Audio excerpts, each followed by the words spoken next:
All right, hey, how's it going, guys? My name is Evan, and I am a producer here at 320 Studio, producer of Behind the Studio podcast, and we're back with another mini episode. Today, I'm joined by Danielle and Corey, and we're going to be talking about a little thing that is very near and dear to my heart, as well as Corey's, and hopefully near and dear to Danielle's in the future.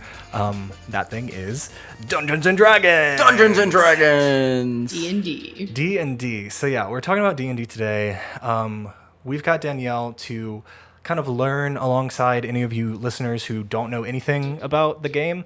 But it's a marvelous time. It's a really fun thing that thousands of people across the United States and the world at large take part in, and we're going to talk about the game, how it works, and then we'll be speed running with Danielle the character creation process, which is not something that you usually speed run. So Danielle, how much do you know about the game? What's your relationship? I knew there were some dice involved. Yeah. And they had a lot of sides to them because there was a wedding that we photographed years ago, Nick and Alyssa's, and his groom's cake was D&D themed. So I remember seeing those. Yeah, photos. it was because you did the cake article thing. And so it was a cookies and cream ice cream cake, and then it had the D&D dice like in the center. Yeah, I think the it was just D20, so cool. so the one with 20 sides on it, which is like the classic one, but it's not the only one that you use in the game. Yeah. Yeah, so it had that. And also I knew I just was aware of it there. And then so our friend Tony plays. I just know that he plays. I don't know the most exposure I've gotten to it is in Stranger Things, where they do actually. I'm like, oh, a campaign. Okay, oh, that's what it looks like. Okay, all right. I get a little bit of it, but I'm also like, know absolutely nothing about it. Now a lot more people know about it because of Stranger Things. Yeah. It's definitely had like a boom in the last few years, and I think Stranger Things. I wonder Stranger like Things is part of that. how many people actually like started playing after because they were like, oh, this is cool. Is that kind of what happened with you? Yeah, like Was a that lot your of people in my high school, like just even the people that you almost wouldn't even expect. Not while you were in high school, right? When I was in high school, Oh, Stranger God. Things 1 came out. Yeah. And so That's how long ago that show started. And so, that's like, literally after that, I think just so many people were trying it out and, like, you know, playing it, but just as unofficial as it gets, you know, just kind of getting together one day and playing playing Dungeons and Dragons. And I think there is like a Stranger Things board game probably that is so. kind of related to D&D. Yeah. Yeah. I also I think there's like a video of like the Stranger Things characters playing D&D or something. Yeah, there's a Dungeons and Dragons RPG, like it's a Stranger Things themed starter set for D&D. Like you get like basic rules, you get a little mini figurine, and it helps you start the game. Very cool. Love Yeah, and there's like a little hour long video on YouTube of, it looks like, Stranger Things Dungeon and Dragon session of like some they played of a whole some game. of the cast That's playing really it. cool. That's kind of a little bit about Stranger Things. Corey, how did you get started with D&D? Yeah, so a part of, like, you know, everyone kind of doing it after Stranger Things came out is like the same thing that happened like a lot of with my friend group. And so like we started playing, and like we also tried Pathfinder, which is just, if some people don't know, that's just another version of D&D, just a different kind of set of rules. And so we did that a couple of times, and I think maybe once or twice before college. And then when I was in college, I started a session with like a few friends in like my apartment, which lasted probably the longest that I've played, or the longest that I had played up until that point. But once we kind of played for a month or two or so, it just kind of died off. Yeah, games kind of have a tendency to do that, like long form campaigns. It's really easy to just kind of fall off if you don't like put a lot of energy into meeting up every week. Like we've been in this game, like Corey and I are in a campaign with a few of our other friends, and if not everyone is really like putting in the time to really make time in their schedule, it's super easy to just kind of fall off. Like I've had a few games that have happened like that. So let's back it up a little bit. Okay.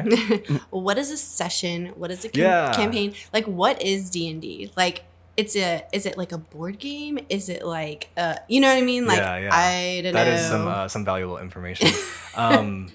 Like, just give me like a brief like So there are different versions of it. So they have things called one shots, where it's literally just a single session. Within the you start that day, you play for maybe 4 hours, because that's the usual time frame of a game, and then It's like Monopoly. Yeah, pretty much like kind of like any other board game. But you play one time and from start to finish, and then you don't get together again. And is this something you that's a buy? one-shot. This is something you can just do. You can create your own. You can take other people's games and just run your own version of it. There's really it's so open. Basically, D&D is just a game system. Mm-hmm. And it's up to you if you would like to create your own version or follow the versions that other people have made before. So in a one-shot, there are a lot of already published one-shots that you can just run like that. Okay. Or they have smaller. I think pretty much anything past a one-shot would be considered a campaign, and that can last from 2 sessions to literally hundreds of sessions. There are people out there who have been playing the same campaign, the same characters for 20 years. What the? Yeah, this game has been around pretty much since the game has started. People have been playing long form versions of it. If you can keep people getting together, then you can go as long as you want. But basically, it's not necessarily a board game in the sense that there's a set thing that you put on the table, and you the only thing that remains consistent is your character sheet and dice and yourself. So there's dice, and I think we'll get into the dice later. Let's not start the dice right now, but we will explain kind of a little bit about how many dice there are, because if you can see our table right now, there's a lot of dice right here. I am gonna talk about a little bit how the game works. So there's 2 sides. There's the DM and there's the party. The DM is the dungeon master or the game master, and they are tasked with bringing the world of the game to life. So to quote Wikipedia, sometimes they have some great stuff on Wikipedia. Yes. The dungeon master serves as the game's referee and storyteller while maintaining the setting in which the adventure occurs and playing the role of the inhabitants of the game world, also referred to as non-player characters or NPCs. If you've ever heard people making jokes about someone is an NPC, basically just means that they're how would you describe that? I think NPC in the current contemporary form of when people would describe people as being NPCs or having NPC behavior also stemmed from NPCs in video games too. Yeah, They're coded definitely. These just not real, autonomous not acting like a human characters, kind of thing. But NPC that's kind of, stems back to Dungeons and Dragons as well. Yeah. So, Okay. So there's the DM. The DM controls everything that the players don't control, and the players only control their own character. So anything that a character sees, the DM will describe. Anything that another character will say or do, the DM will narrate that. And, So sounds like there's a lot of that seems like a lot.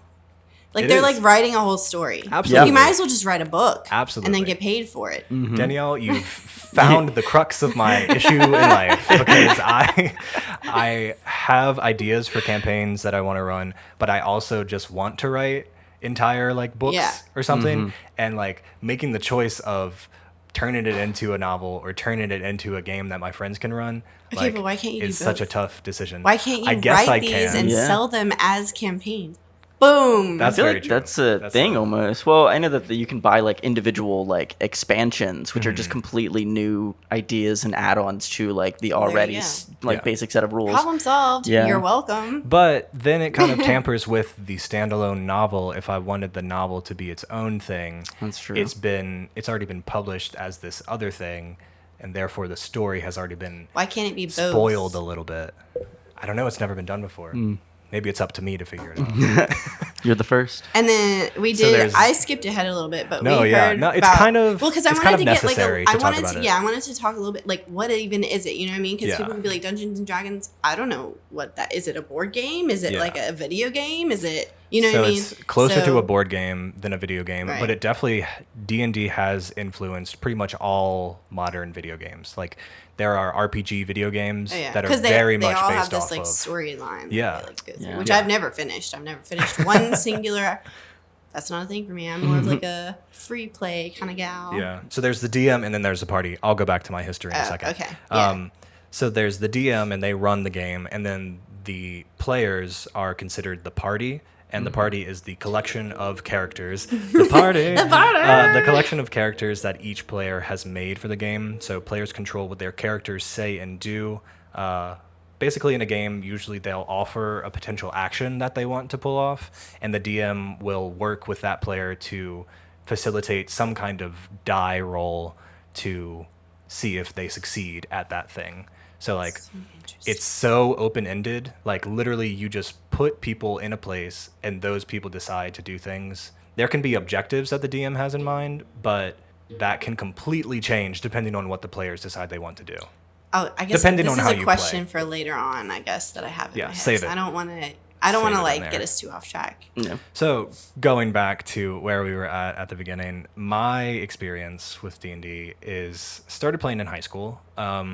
We were not serious about it at all. I didn't really understand the rules of it.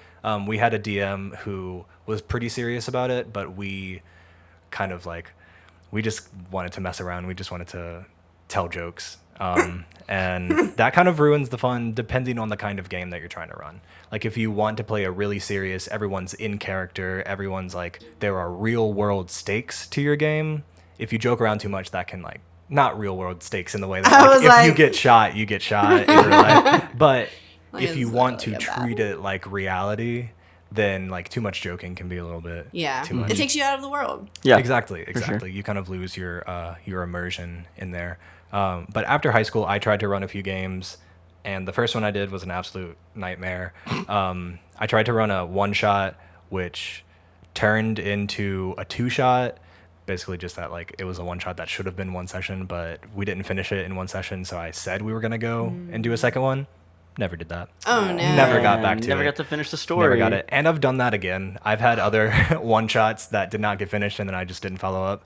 Was it Kind of just- similar to my book reading Man, I see a practices. theme. If you go back and watch our books mini episode, you'll find that Because I great at definitely starting things. did. Well, it's not out yet. Yeah. Oh, Yeah. because I definitely can't yet. But at the beginning of college, I started watching Critical Role, which is a Dungeons and Dragons tabletop RPG Twitch stream. Okay. That was a lot of words. Yeah, I was like, Basically, it's just a televised version of a D&D game, and their episodes range usually from 4 to 5 hours long, and they have 3 campaigns at this point. They started off with their first campaign like way back, like I want to say like 2012, 2013, 2014. And they ran with that one for a little over 100 episodes, and then they did their second campaign, which is where I came in. I started watching it a few episodes in, so I caught up with, I think they were at like episode 8 by the time I started. So I like caught up and then watched it live for the rest of the campaign. And then now they're currently on campaign 3, which is like 40 episodes in maybe. And I watch all of it. I've watched all of Critical Role, meaning I've And they're spent how thousands long at a I've spent time? thousands of hours watching it. Yeah, It's campaign a that's why you little- can't read a book, Evan. You know, maybe you might not Between be wrong. that and Love Island. So if they're No. you're really calling me out here, man. But hey, Hey, I it have just variety shows in you- my I life. know, that's what I was gonna say. Campaign 1 ended in 2017. Started in 2015. Gotcha. How many episodes did it run for? 115 episodes. So Yeah. if you do that math, 115 times what? 4 4 on hours average. times 4. 460 hours. Just for the first Divide one. that by 24. divide. Like how by many 20. days have I spent watching? Yeah. You've 20 spent days. over That's 19 days. just watching the That's first for campaign. The first campaign. Yes. There's 2 other campaigns. Yeah.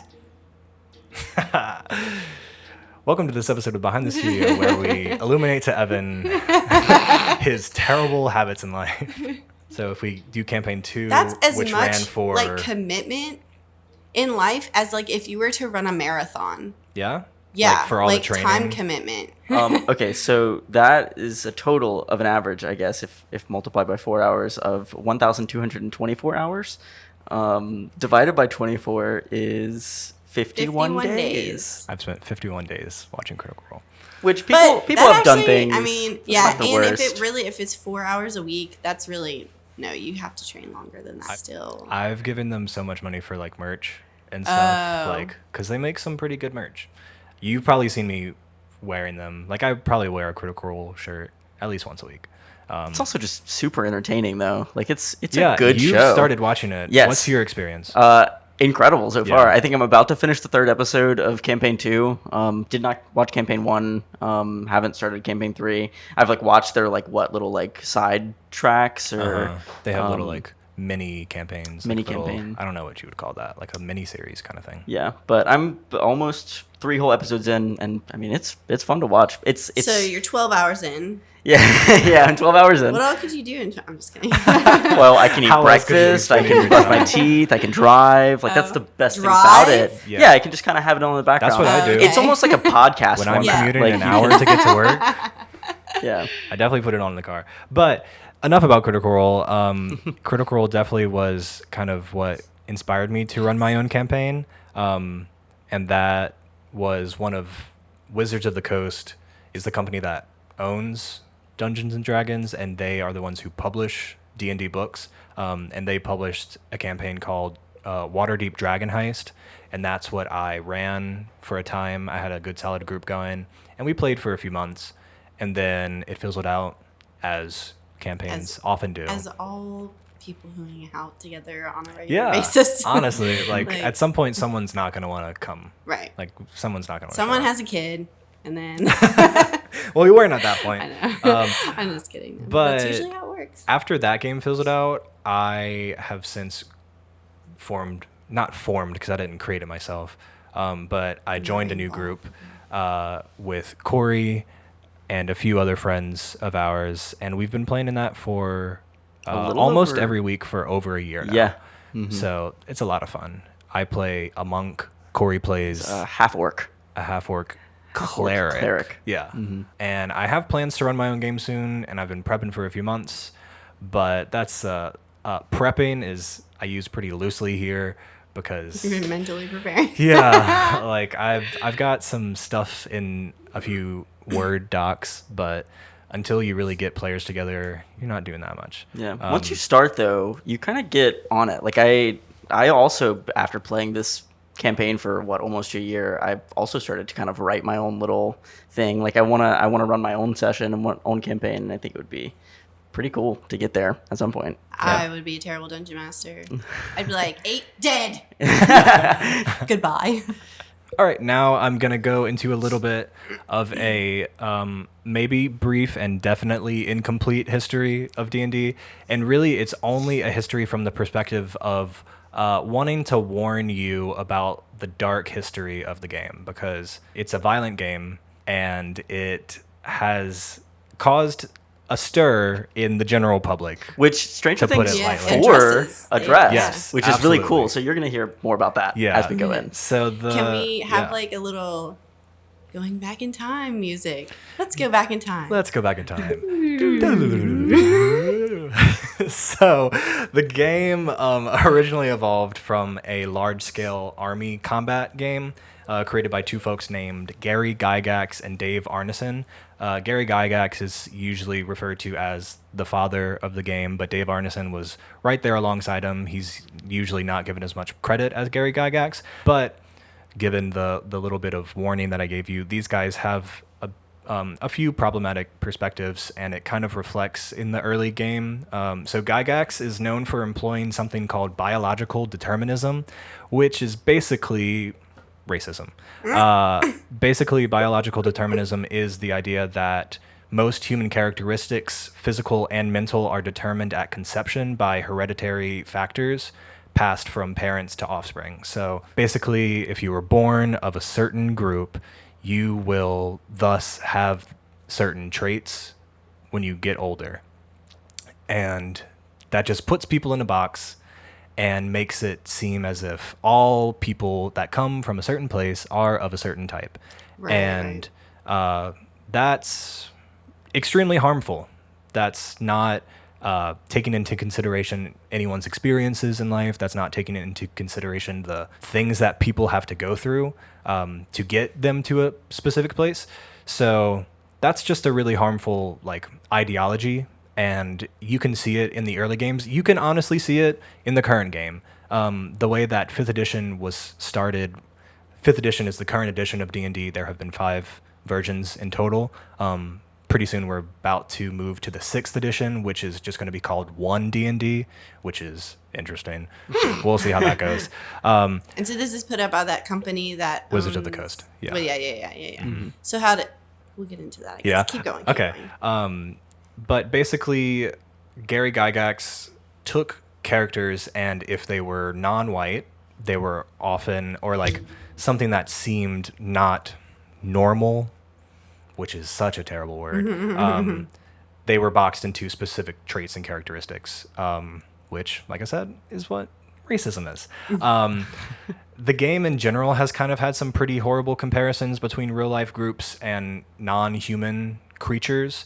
So there's this one fantasy location called Chult, which was published in 1987, that was pretty much designed to mirror real life Africa. And you can probably guess where this is going. There were different versions over the years, but they pretty much always consisted of bands of slave traders, depraved cannibals, and the classic noble savage, which we've seen a little bit in the U.S., where Native Americans are referred to as noble savages, where it's like, it's a surprise that they're able to be so civilized. Okay, that's terrible. What that is. I was like, Yes. I don't even know what that term means. Yeah. Okay. And human characters from this Chult location were always described as dark-skinned with tight curls, and they actually had separate races that were non-human that were based off of real-life groups of people. There are groups of people called pygmies. I think that phrase is even not widely used. It's a problematic phrase in itself, but pygmies and bushmen were 2 races that were created for this Chult location, and those are just real life people. Pygmies are smaller, usually in average height, so I guess that's where they came up with their separation from regular humans. Right. But like treating them as if they were not humans and putting them into this whole other category is literally the epitome of othering. Like making it seem as if they are less than human by literally separating them from all humans. Right. And that is showing up in this game, but that is also showing up in real life in way too many ways. And this game does nothing to really help that. This is kind of just a single example of the tone deafness that early D&D has had, and I personally think that if you're using any cultures that are foreign to your own as inspiration for monsters and non-human creatures, it's going to become pretty clear pretty immediately that you see people unlike yourself as non-human or as monsters. Yeah. So that's how I feel about that. And that's just kind of the problematic history of D&D.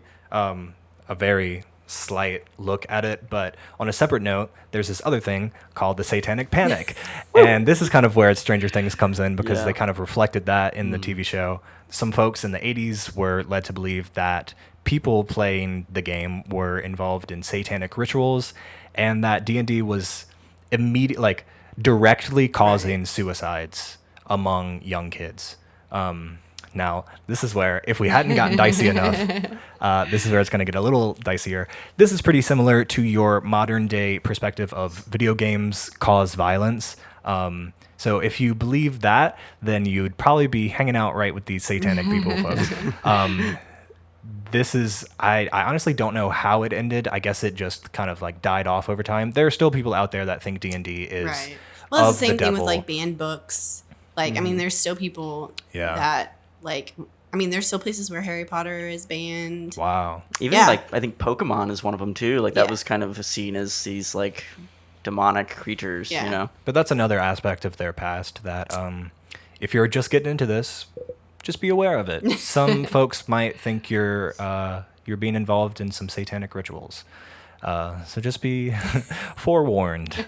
But like I was saying earlier, D&D has had multiple iterations over the years, and they've largely shed these problematic perspectives.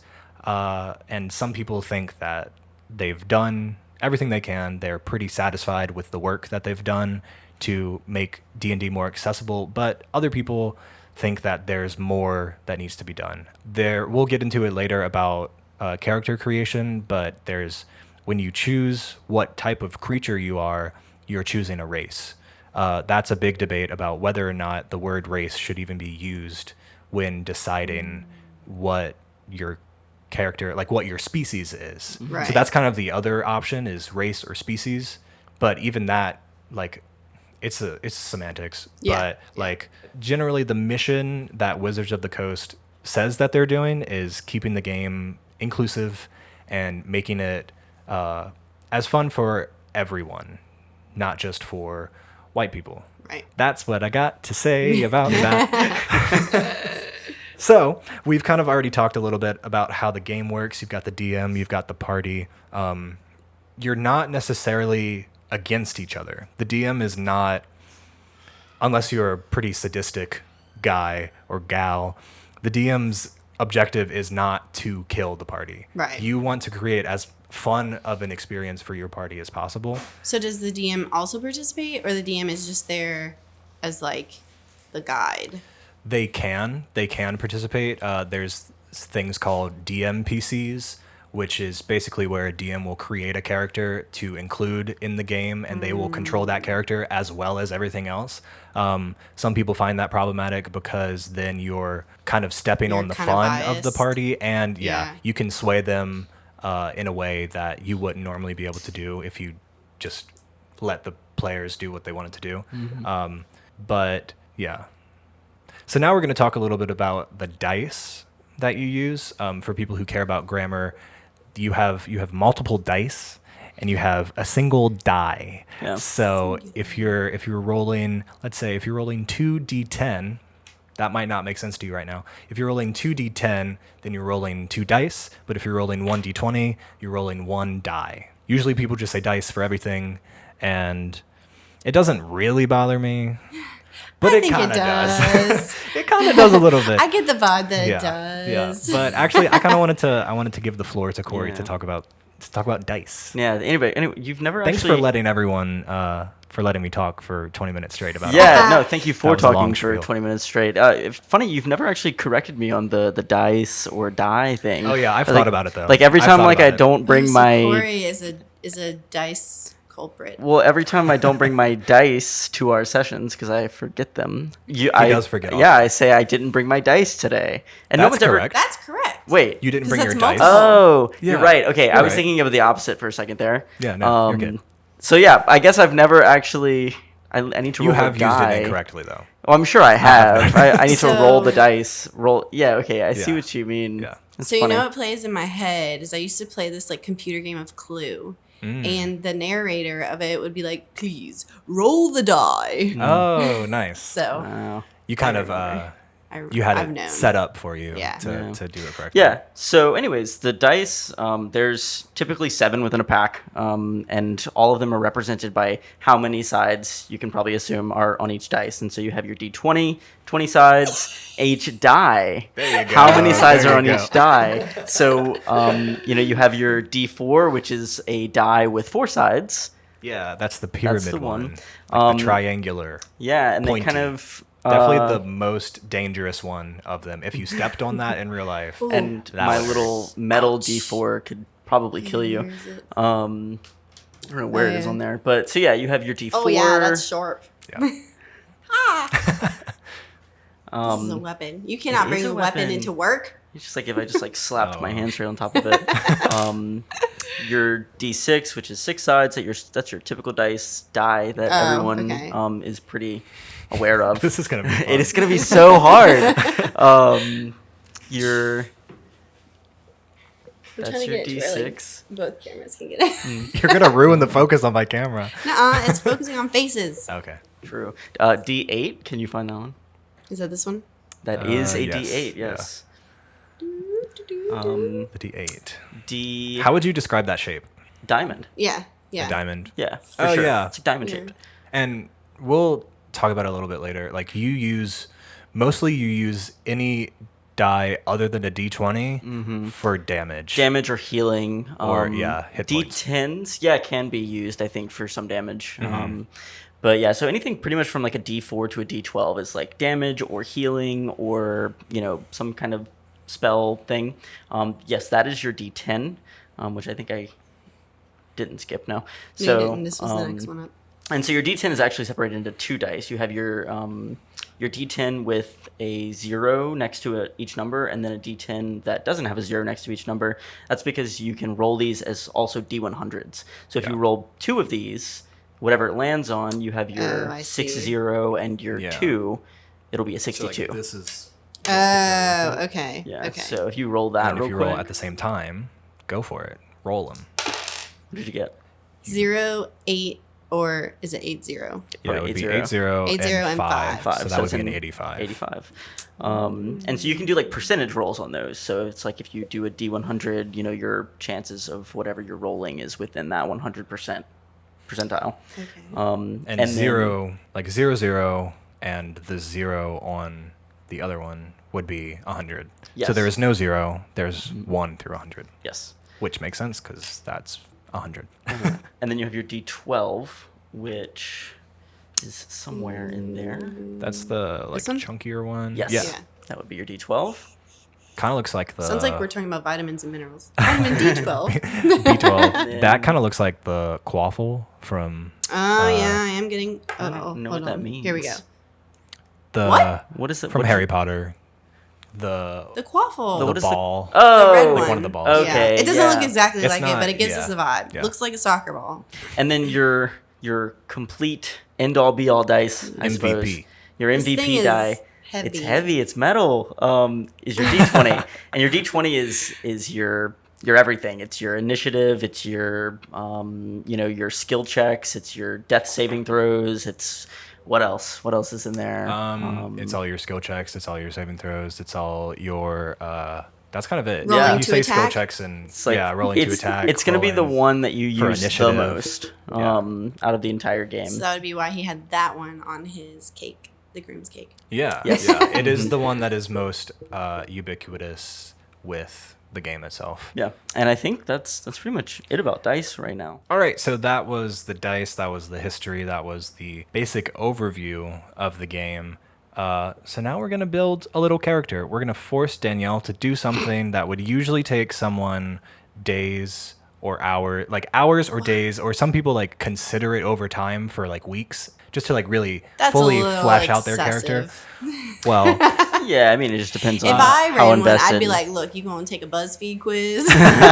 which And you use a did name earlier. generator. You did do it I earlier. did. So we took the It was a Play Buzz. It wasn't BuzzFeed. Yeah, so the off-brand BuzzFeed quiz on how to Generic. find your race, right? Yes. Yeah. We're just gonna excuse us for using the term race over and over again. This is just how they use it in the game. This is not how we use it in real life. I guess this is real life, but this is not. This Outside doesn't of the have game. Outside ramifications. of the game. Yeah, outside the game, we'd absolutely not be talking like this. So we're gonna force Danielle to do something that would usually take someone much longer, and we're gonna make her do it.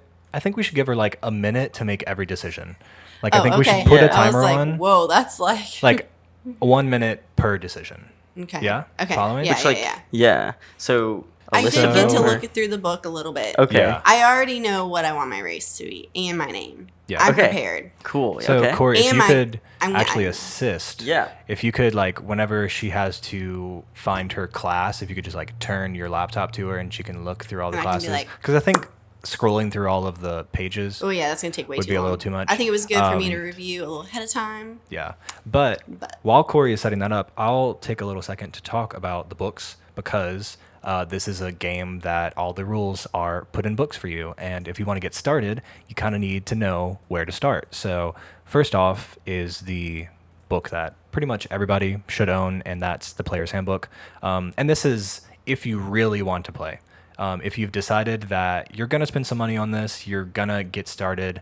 If you want to go the cost-effective route, there are starter sets which have simplified versions of these books. if you want to really dive into it immediately, you can get these books. So first up is the Player's Handbook. This is what it looks like. I don't think we'll get copyright stricken on this. I hope we won't. What is it? But this is the Player's Handbook. I wonder if the library has it. That would be really cool. That A would lot of be libraries so do cool. have games. Like my younger brother, he's 10 years younger than me, and he has played in a library-hosted D&D game, which is just so cool to me. I wasn't really aware of it when I was younger, but if that would have been around, I feel like I absolutely would have done that kind of thing. But yeah, this is the Player's Handbook. This gives you all of the races and classes and gives you everything you need to know to play the game if you've never played before. And it also gives you a few tips as a DM, but if you want to be a DM, the correct book, or not the correct book, but you'll get a lot most helpful. more use out of the Dungeon Master's Guide, which is over here. I actually have a friend's old character sheet in here that I'll take out, but this is the DM's Guide.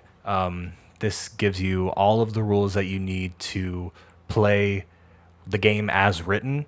I say that because people decide how they want to play. This is the game as it was intended by the publishers of it, but you have fun the way that you have fun.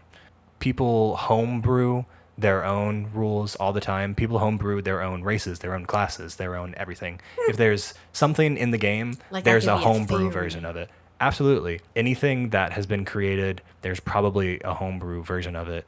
So DM's Guide is I what wonder you if want. they have like an ACOTAR D&D, A what? like A Court of Thorns and Roses, like that world, like Sarah J. Maas's Oh, world. okay. Probably. Someone's probably done that before. Yeah, they have. Got to. It has to Got to exist. have. So that's the DM's Guide. And another book that you would probably like to have if you are a DM is the the Monster Manual. And this is just a book of a bunch of creatures. I won't open the book because that would probably be copyright stricken. But yeah, this has just a bunch of stat blocks that the DM would look at while he's or she's playing their game. So I'm just real quick looking into the backgrounds. I just have like a basic list of them. There's like I think a basic rules Yeah, there's a list of small backgrounds. set. So I think we're just gonna go from that because it gets really extensive. Yeah. Um, We're not giving you many options. You're getting At the bare minimum. That's Yeah. good. I would like less options. but TBH. I have classes pulled up and I have backgrounds pulled up. Which Let's I think is go. all I need to have pulled up. My original plan was to give you 30 to 45 seconds for each of these decisions, but I figured we're already 45 minutes into recording. Might as well extend it a little longer. Could you also be the timekeeper for this? Because I already have a timer going. Sure. So, All right. cool. So, we're first going to do the race. This is what in base 5th edition, your race gives you certain ability modifiers. It tells you things that you're naturally good at doing. Sometimes it will give you special abilities that other races don't give you, and those are explained with context. But in more recent versions of the game, they've given you the ability to kind of just like forget about all the like bonuses that you would get and apply anything that you want. So let's say, I don't know, this is not true off the top of my head, but say you're picking a tiefling and tiefling gets a +1 to dexterity. That's not how it goes. I'm pretty sure it's a +1 to charisma. We'll say that. +1 to charisma. And you can take that as it's written in the player's handbook, or you can ignore it completely and give yourself a +1 to whatever feels like it makes more sense for your character. So that's taking that whole biological determinism thing and getting rid of it by letting you do whatever you want. You're not really making something more powerful than you would have been able to do because it's still just a +1 to something. But that doesn't...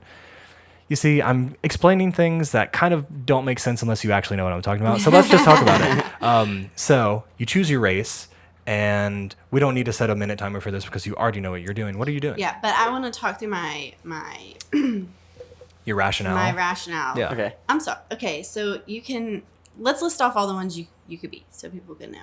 Okay. So there's not that many. So these are all the races that you can be. So we got Dragonborn, Dwarf, Elf, Gnome, half elf, halfling, half orc, human, and tiefling. And that's just Player's Handbook. Yes. That doesn't include all the all of the future. Which is all the ones that Corey's scrolling through right now. Yeah, So there's a far lot. down. Oh, yeah. All right. But Too many these are the most options. commonly used ones. Mm-hmm. Okay, so my rationale is why in the world would I be a human in a game of fantasy where Yep. I cannot be a human? That's a very good point. Very good. So I automatically was like, no. And then when I was looking at the pictures, I was like, these halflings look like they have a lot of fun. But I feel like I can't not be an elf. Like, that's just, I'm like, elf, obviously. Duh. I don't know why.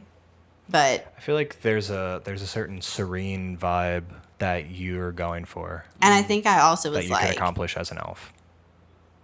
oh, and it also says Fey ancestry. Like, Yeah. I don't know. I got, like, Sarah J. Maas world vibes from it. So Yeah. that's, I mean, I'm going to be Are honest. you That's basing your why I went. character off of a Sarah J. Maas character? Almost. Yeah. Ooh, okay, so yeah, as Is an there elf, inspiration? Well, I was just thinking, like, I mean, Feyre Archeron is, like, the woman character. I mean, there's also Nesta, which I don't really relate to her. I feel like I relate more to Feyre. But I really don't relate to any of them. I totally Because know if put exactly in what any you of mean. those situations, I would just sit there and die. Like, Oh, no. But I'm just like, But that's not what happens like in this loosely. game. I'm loosely. You I think I'm control just the like, action. What? You control the action. You don't sit there and die in D&D. So this Are is you where sure? you can absolutely. If I'm controlling I it, just did it because then why would I not? No, I wouldn't in like a theoretical, like in. All right, so my race is an elf. That's what I picked. Choosing an basic elf. summary: Yeah, elves what do you are get? magical people of otherworldly grace, living in the world but not entirely a part of it. And your basic traits that come with the elf are 2 dexterity, dark vision, keen senses, fey ancestry, and trance. And those all make sense in the game. I was gonna say I have no Yes. idea what any of that means. But we're still going to give you some, idea of what you would be getting if Yeah. you were that.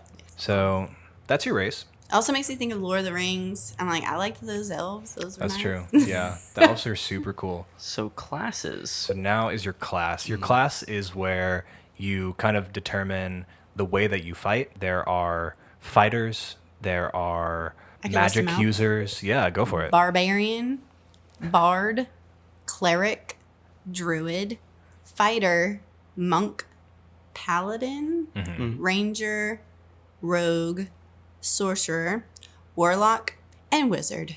That's Yeah. them. I feel like most of those are self-explanatory. I feel like ones that might be, which ones are confusing so I can explain them just very briefly.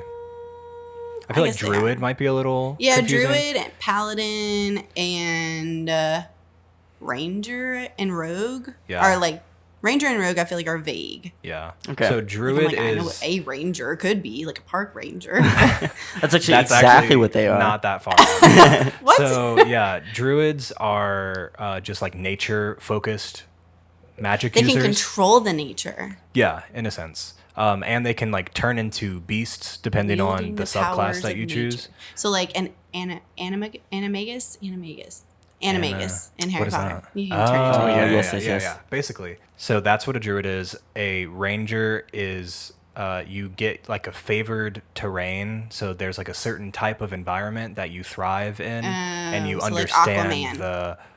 a little bit. Yeah, why not? But these often rangers will use like ranged weapons. Their build kind of leans towards that kind of thing. A rogue is someone who sneaks a lot. They're very Oh, stealthy. that's why it looks like an assassin. They get exactly. They get a lot of scoundrel. they get sneak attack. They're arguably one of the most powerful classes in the game. They can do some high damage. And then paladin is like a holy warrior. Basically. It's just exactly what it says: a holy warrior bound to a sacred oath. So let's put a a minute on the clock, and why don't you talk us through your thoughts? All right, so my first thought was I'm certainly not going to be a barbarian. Okay. A bard, that just doesn't speak to me. Okay. Neither does cleric. But druid, I was like, oh, wielding the powers of nature, adopting animal forms. That sounds nice. But my first was like, I'm going to be a fighter. Ooh. Master of martial combat, skilled with a Yeah. variety of weapons and armor. And I'm like, that just sounds really Like a wait, what is the Like someone not to be trifled with. Yes. That's an Like inside a- joke if you watched our books podcast. Yes. That's a very something. Corey doesn't watch what our was the other videos. one? Like a something fella. Oh man. I don't remember. Anyway, yeah, someone not to be trifled with. Yeah. That was the goofiest one. So you've got 9 seconds. Which one are you going with? Scroll up between fighter and druid. I'm gonna go druid, just because I'm reading Air Awakens right now, Which is a book. And it has windwalkers, water something, ground breakers, and fire bearers. Druid. So I want to turn into an elf animal. A priest of the old faith, elf wielding animal. the powers of nature and adopting animal forms. Your primary ability, wisdom, and your saves, intelligence and wisdom, which, again, things you would understand Make no sense. within the game. I don't want to be intelligence and wisdom. Which, All right. So Wait, I change it. I'm gonna be a change- fighter. well, not allowed. What? I already It crossed was it out. outside of the time confines. She's breaking the rules. I guess we broke all the rules in the book podcast, Yeah. so we can do whatever we Man, want. I'd It's be a our fighter. show. Breaking rules. I'd We be a can do fighter. whatever. I'm gonna be a fighter. Okay. I won't change any other things. All right, she chose a fighter. So you're an elf. You're a fighter. Now is where we're gonna go a little out of order. We're gonna choose your background first, and then roll your ability scores. We'll do the math last. Background. So, What are my background, options? The way that just a brief explanation of what a background is, I like to think of it as the thing you used to do before you started to be an adventurer. Yeah. What is this? Your origin story? Basically. Sure. Yeah. This was your day job before you started doing this. You can also like have a little bleed in but with your class. Ooh, I got But, one. Yeah. already? Okay. Well. Okay. So, So, what are some of the backgrounds? Oh, acolyte, charlatan, criminal, entertainer, folk hero, guild, artisan, hermit, noble, outlander, sage, sailor, soldier, urchin. So I'm gonna go like noble, and I'm gonna go with like the theme of like the girl who's supposed to marry. Like they're like, you're gonna marry this dude, and I'm like, nah, peace out. I'm a strong woman. I don't need Yeah. to marry for Okay. my future. Yeah, I dig it. Noble. We didn't even need to put the timer on. Nope. You just had it. Boom. Sick. Because that would be me. I don't like being told what to do. Yeah. What seems like I really like this because this is like a basic like kind of thought about what a noble is. So this feature essentially allows you to enjoy some privilege, get in it, and get in In with nobility, and generally gives you an excuse to lord it over people. Use with caution, as your fellow players are unlikely to tolerate much snooty behavior. However, I like that your character is getting away from being a noble. That's Yes. kind of a very interesting But aspect. I can pull those connections if I need to. There you go. Yeah. Wow. I didn't burn all my bridges, just a few. You have a few friends in high places. Yeah. We'll get to So that later. that's your background. Like I was saying, this is what makes up your character before the game starts. My character that I chose, I think my background, I did a custom background because as long as you like don't make it overpowered, you can kind of do whatever you want. Do you remember what background you chose for your character? I want to say it was Outlander. Outlander. That would make sense with what you've played so far. I'm pretty sure Outlander is what I used. Cool. So that's background. Now we're going to get down to the numbers. We're going to crunch some numbers. Should I name myself? No, not until the end. Oh, okay. Not yet. Yes. What if I'm feeling another vibe? Yeah. So That's a good point. Well, I did the name generator, so it kind of is what it is. Oh man. Okay. Yeah, no choices being made there. That's definitely the hardest choice for me though, because like naming your character, like you have to find the essence of Yeah. who they are. Yeah. Bringe nailed it on the head with that So one. good. Yeah. That's Corey's Bringe? character, Bringe. Bringe. Bringe. Yeah. Only Okay. one name. Like cringe, but bringe. That's actually exactly what I had in mind. Yeah. And he plays it out every single session. So whenever we get into stats, there are multiple ways that you can do it. So there's standard array. That'll just give you like, it gives you a 15, a 14, a 13, a 12, a 10, and an 8. Oh, so you roll to get these. If you want to, that's one of the options. So if you're looking at the character sheet, if you wouldn't mind holding that up for us, there are boxes on the right side, on the other side of the page, and those, These ones? yeah, could I see it? Those scores are, well, because I need it. I needed to say what I need to say. I'm not gonna- So you're the scores that kind of are what you're referring to the entire game are strength, dexterity, constitution, intelligence, wisdom, and charisma. So if you're using standard array, you would take all of these and just assign these numbers to them. So they give you off the bat a 15, a 14, a 13, 12, 10, and 8. So you would just go ahead and say, intelligence, I'll make 10. Constitution, I'll make 15. So you just like Strength, I'll make 14. disperse them how you want Plug to in, disperse yeah. them. Yeah. It's a standard array. This is the like most not overpowered, not underpowered that you can be. Next option is the point buy option. All of those stats under point buy would start at 8, and then you would be given 27 points to divvy up however you wanted.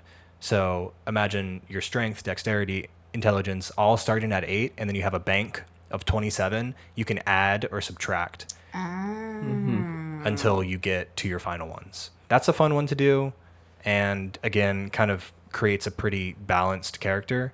And then the third option, which I like the most because it leaves it up to fate, is manual or rolled. In this scenario, you take 4d6, so the regular dice. I'm grabbing them now. Have to narrate my actions because sometimes people are listening in only audio. So you take 4d6 and you roll all of them. And then from those, you would take away the lowest one. Okay. So then you end up with just 3d6. And from those 3, you add them together, and that is the score that you've rolled. Does that make sense? And then you disperse that number? And then you assign that number to one of the scores. Yeah. Oh, because it's only 6. Yes. Okay. Wait, so then you would do that for each thing? Correct. Yeah. Okay. Okay. And that's what we're going to have you do. All right, yeah, So we're if it gonna do doesn't that. make sense, it's going to make sense in a second. No, I got it. Cool. So if you just want these, Yeah. I've already collected I was them. making a spot. Do you, and there's also different ways that you can do this. Do you want to choose which score you're going to roll for and then you just end up with that? Or do you want to roll all of your numbers and then assign them later on? I think for the sake of time, we're going to just assign as, like, we go, like, oh, I'm rolling for strength. Cool. Okay. I dig it. Yeah. Sweet. Yeah. All right, so we're going to roll for intelligence, all right? So 2, 6, 4, 6, and I take out 2. So you take the 2 out. So that's That's a solid roll. It's 12. 16. 16. Yeah. Okay, I was like, yeah. Oh. Intelligence, 16. D&D is where you find out, wow, I haven't done math since high school. Like, So wow, do- I'm not good Do I at put this. this number in the square or the circle that's under the square? So The age-old argument. Yeah, some people do it different ways. I am of the type to put the big number in the big square and to put the modifier in the circle. Yeah, that makes sense. Yes. That's what I think. That's- But some people like I to am team have that. Yes, that's what I think. some people like to have it the other way around. All right, so 16, right? That's what we said? Yeah. So yeah, 16 Good for intelligence. your intelligence. What does dexterity mean? Dexterity is how nimble you are. Ooh, I yeah, think of okay. hands. I think of like I'm a fighter. I got to have a lot of that. yeah. You better roll good. Wait. So depending I'm on missing what one. kind of fighter you become, either strength or dexterity are going to be the most important Gosh, I stats don't for want you. to be buff. I want to be You're gonna dexterity. be dexterous. I agree. All I right, if usually this is a lean low to that number, as it's well. going to strength. Okay. So she's choosing if she wants to assign it or if she just wants to put it where she wants. I'll allow it. Okay, as long as Corey's okay with it. Dang, Oh, another this is really going to solid dexterity, roll. which is what I was going to Come go to on. anyway. So we have to take the Wow. 4 out because it's That's 4, 4, 6, 5. 2 4s, a 6, and a 5. So 15. So, So yeah, 15. 15 is a going to very go to intelligent dexterity. and We are dexterous fighter. doing really well so far. Yeah, super solid rolls. All right. Bringe could never. And this is why some people don't like manual, because you end up with super heavy rolls like this. But you left I it up can't to wait for the fate. 3 1s. Oh yeah, you might have a And dump stat. Constitution, what is that? Constitution is basically your body's ability to withstand external forces. Ooh, I need a lot of that. So your Constitution is going to help your total hit points. If you have a high Constitution, that will bleed into however many hit points you have. Okay. All right, we're going to go If this is low, it's wisdom. Oh my god. I it's love this high, it's actually. Constitution. She's coming up with her own method. You need a lot of all of absolutely these. love it. Oh Ooh, no. it's kind of across the board. 1, 4, 6. 11. So she's got to keep one of the 11. ones. There's always a 6 and a 4, and that's how I'm adding the 10, and then I just add the other number. Oh wait, are you using my weighted dice? I'm just kidding. So we're gonna go with wisdom. Wisdom's 11. So far, I don't nothing have to be under that wise. a 10. Yeah. So we're gonna roll same thing. Wait. Oh wait, that was supposed to be your Constitution. No, that wasn't supposed to be. No, Your you on said the if page. it Now we're was going low. Constitution or Strength or Charisma. Okay, whatever. I'm gonna just roll and then. Yeah. No, okay. It's on the if page. if it's high, it's Constitution. If it's low, it's Strength. Lower. I'm not strength. going to change anything else, said Danielle and about maybe 15 minutes ago. Okay, My 1, 4, God, 5, dude. 6. So we take the one 15. out. So 15. We're gonna go with Constitution. This is insane. Are you looking to join a campaign? Yeah, Because do you want to join us? Oh man. Wow. So what was that? 15, That was Constitution. And you put it in Constitution. Yes. Got it. Can you read off your stats so far? What do you have? So Strength we haven't done yet. Dexterity is 15. Constitution is 15. Intelligence 16. Wisdom 11. And Charisma is blank. So Got it. I guess we'll do. Very solid. So look, this is just gonna be Strength. Either way, this is Strength. It is what it is. I'm really hoping We're this not- is of the the game. dump stat. I mean, it kind of would make sense. Hey! Oh, yeah, Oh, there it wow, goes. That's 2 1, 2, twos 2, and 7. 3. So 7 for Seven my strength. strength. I'm not very strong. So But you are once dexterous. Once As you a input fighter. your modifiers and all that, your strength would give you a -1 modifier. So anytime you would roll a d20 on something that required strength, you would subtract 1 to that. That's how that would come into play. See, I'm not very strong, but I'm dexterous. Yeah. All right, so then my last one is charisma. I And feel this like I could gotta kinda have a go lot of either this. way. I gotta have a lot of this because Yeah. I'm noble. Yeah, Okay. that's true. Or you could just Some be nobility. An awkward noble. That was Someone why who's I not would very leave. social. Like, nope, no thanks. That would make sense. All right, Come 1, on. 4, 6, 6. Dude. So still 16. I'm very charismatic. Insane Boom, baby. rolls. Those are some crazy numbers. I'm okay with that. I have you no want- idea exactly what that means, but I'm thinking it's good All right. based on y'all's reactions. Give us one more read through of all your stats. real Okay, quick. so strength the 7, dexterity 15, constitution 15, intelligence 16, wisdom 11, charisma 16. So powerful. Insanely powerful. Yeah. Makes sense. I mean, That's kind of where we'll leave it. Basically, from here, you would go in and fill in all those tiny bubbles that tell you your ability modifiers. Those are determined by, you can look it up online. It's also in the player's handbook. That's just your basic, if the number is a 10 or 11, I think you get a +1. If it's 12 or 13, you get a +2. If it's 14 or 15, it's +3, so on and so on, all the Right. way up to 20. But that's the basics of the character sheet. Like we were saying, this is literally just skimming the surface of all the yeah, it is, decisions you have 'cause to make. There's so much more. The majority of Danielle's character sheet is still blank.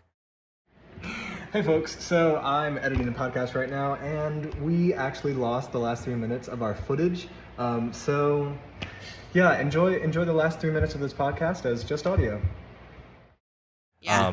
And on the back, read off some of those other things that you would decide. So, like back here. Yeah. So this is like character name, age, height, weight, eyes, skin, hair, appearance, allies and organizations, backstory, which I already made up, additional features and traits, and treasure.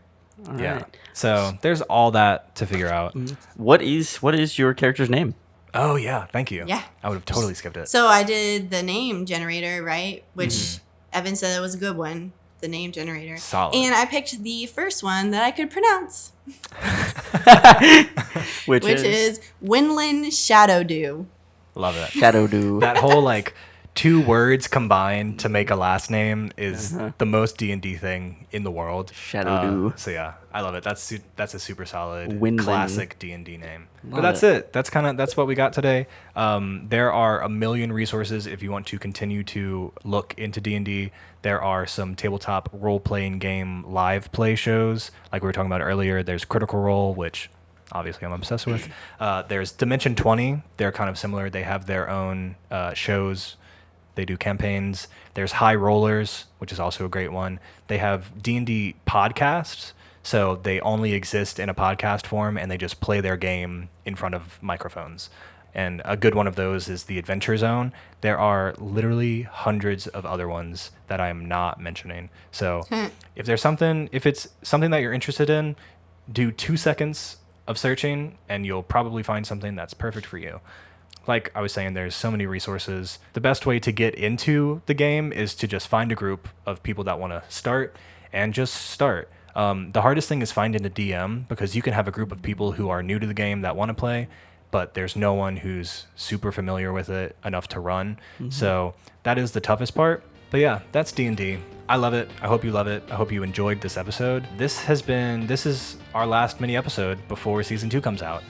Kind of sad. I've been having so much fun with these mini episodes. Should we just ditch the other stuff? Should we just only talk about the stuff we want to talk about? Just like random. But yeah, stay tuned to our social media at 320 Studio everywhere to find out when season 2 is coming out. And that's it. Yeah. Bye. Bye. Bye. Bye.